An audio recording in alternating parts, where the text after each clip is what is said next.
Well, your question says, beauty pageants are sometimes criticized for reinforcing traditional beauty standards. How would you redefine the purpose of such competitions in modern India?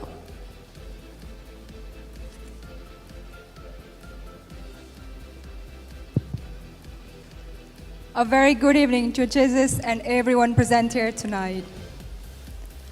People often took beauty pageant as for someone who have good figure, for someone who have good face, or for the gowns we wore and the makeup.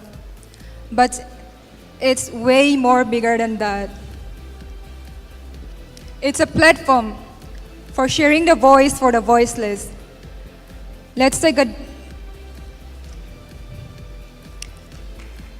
deep moment for all my 47 co-contestants from different states, bringing up different advocacy for the state, for the nation, and for globally, for a betterment of our society.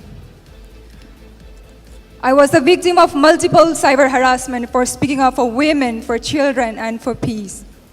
But today, in front of all these beautiful people around me, I stood in front of you with turning every pain into power to inspire generations to come. Thank you. Thank you so much,